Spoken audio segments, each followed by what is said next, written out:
role as a teacher of students with visual impairments. I work with students of all different ages and abilities. So really my role in this project, or what it brings to me, is going to be, you know, understanding that this document is in the process of being created, and then to be then using it with the teams that I work with.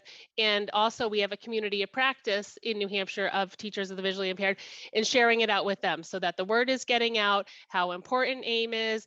This is our system for the implementation manual. This is how we obtain accessible educational materials. Adrienne, tell us, how does this work in the real world? So in the real world, we'll be taking all of these pieces, all the work that's being done at the state level, and then getting it down and getting the information out at district, school level, to individuals who work in a variety of capacities. So the New Hampshire AIM plan will be provided to districts and schools to build awareness. And so part of that will be continuing just to spread the word that this document and these training resources even exist, and then also having the place and the platform for people to go and learn more about them.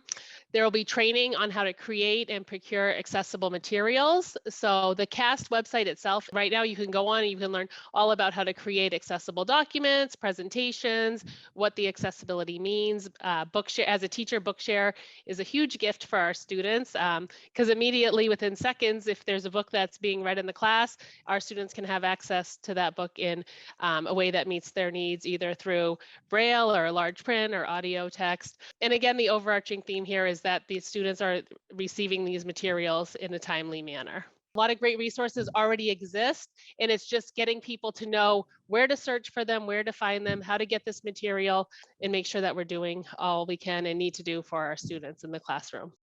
Adrienne, I was curious, how do you see this all playing out at the local level? We have platforms for delivering webinars to teachers, envisioning that there's going to be technical assistance around it. There's going to be awareness of this manual. And then at that local level, I think it'll be one of those pieces where people are going to know, and then they're going to share it with the teams they're on, which will be including the regular ed teachers. And so people who choose to sign up for the webinars and get the information that way will be getting it. There'll be an awareness of the learning platform. With how people find out about Bookshare is, you're with one student and then you're recommending Bookshare because the student qualifies, and then all of a sudden it's a moment where the teacher's then thinking, oh, I have these other 5 kids who could meet that qualification as well. And it, to me, grows organically in that manner too. And I think, Vanessa, it really is about organic change of practice. But sometimes you have to look at a universal design of a coordinated system itself, not just a classroom or policies. Because if that model of where you are delivering services does not help you work with your peers, no matter whether they're special educators or regular educators, and you find a time for that to happen. That's been our biggest challenge, is everyone wants to do the job.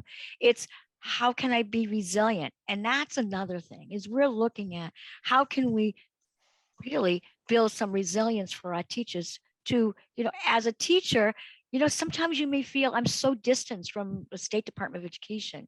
We want you to really give you the opportunity to you yourself grow, and then you yourself become the leader in no matter what your passion is or your focus is. So it may be around assistive technology. It may be around how does math fit in with universal design? How do kids that may have a print disability be able to do the math? What do I need to make sure as we look now differently at how we deliver services across the board? We have to have people like families to be able to understand it so they can help us say, no, we need these resources. I really wish every family in the United States of America and every teacher or anybody who works with children are able to feel resilient and not fear the accessibility word. Because it's tough. I'm not saying it's easy, but I'm saying it's vital for children to learn. Putting a lot of faith and energy into universal design. Every system is different. The point of the matter is what we've learned over these past years is that data has to be upfront, modeled, and identified. as part of your coordinated system. So we have all kinds of data systems. I mean, really, you've got every piece of data you'd ever probably want. So our state performance plan and their indicators. You have a data system that looks at IEPs. You have a system that looks at 504. Are they connected? Is there a connection? Adrienne works very well with our New Hampshire State Assessment Program. We're very proud of that.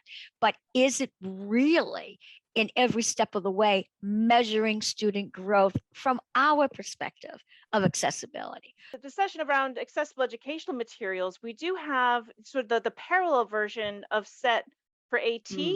We do have a parallel process for accessible educational materials on the AIM Center website that I can show, and it is very parallel to AT, Yes. and it actually integrates the two. So I'll just briefly share my screen. It's aem.cas.org. And if you go under the Acquire tab, you will see a section called Decision Making and Accessible Formats. This is where you'll actually find sources of accessible formats for students who qualify. So on our website, there's also pathways and resources, processes for acquiring from the beginning accessible materials and technologies. But when it comes to the decision making, does a student qualify for Bookshare, for example, there are some best practices that mirror the SET framework, which is the student, the environment, the tasks, and the tools. On the AIM side, the student is really, does the student need accessible educational materials? And there's some guiding questions for how to make that determination. The next section is to select the accessible formats that the student needs. So is it digital text? Is it large print? Is it audio? Is it Braille? Does the student need tactile graphics? Walks through what are those options.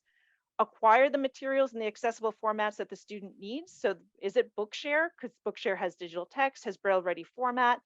Would it be Learning Ally? Would it be tactile graphics through American Printing House? What does my local instructional materials center have? And what might need to be created locally at my school? And then providing the supports that are needed for learners and their families and teachers, because once the student has the accessible format, and you all know that, as Bookshare users or providing supports to students who use Bookshare files, once the student has those materials, they need support. Teachers and their families need support on how do you use them effectively for learning. So this section of our website really helps put the SET framework, understanding the student's needs. What are the environments that the student will be learning in? What are the tasks that the student needs to achieve? And then what type of training and tools will the student need to support the process?